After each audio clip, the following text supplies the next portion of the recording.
Dylan Bundy and Archie Bradley grew up as friends and rivals near Tulsa, Oklahoma. Bundy was a dominant pitcher at Owasso High School, while Bradley was a two-sport star down the road at Broken Arrow High School.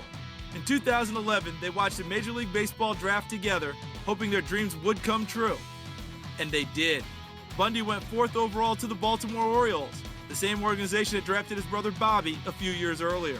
It was amazing, to be chosen 4th overall, and especially by the Orioles with my brother being in that organization is just amazing. And minutes later, Bradley heard his name called by the Arizona Diamondbacks with the 7th pick, meaning two of the best prep athletes that Tulsa has ever seen were both top 10 selections.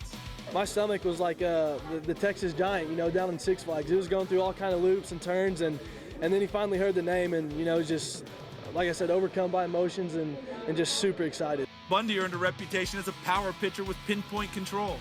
Sporting a fastball that occasionally hit 100 miles an hour, Bundy was one of the top prospects in America in 2011.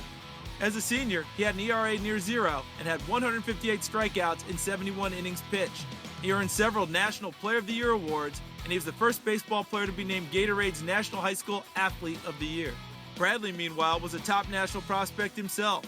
He was also a standout quarterback for Broken Arrow, and he committed to play football for the Oklahoma Sooners. However, a fastball in the high 90s and a power curveball tend to get you noticed by Major League scouts, and many assumed that baseball would eventually pull Bradley away from OU. It wasn't long before both Bradley and Bundy agreed to pro contracts, passing up college to get on the fast track to the major leagues. They are now two of the most highly rated prospects in baseball. Bundy had a strong 2012 that saw him get invited to the Major League Baseball Futures game in Kansas City.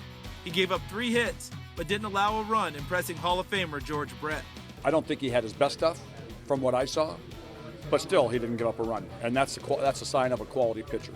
When you can go out without your best stuff and the other team get 3 hits in 1 inning and not score a run, you're doing something right. Later in 2012, Bundy made his Major League debut at 19 years old. He pitched 1 2/3 innings in September and did not give up a run. Bundy and Bradley will both likely start the 2013 season in the minor leagues. But sooner or later, both of these prospects from the Sooner State could be top of the rotation starters in the big leagues.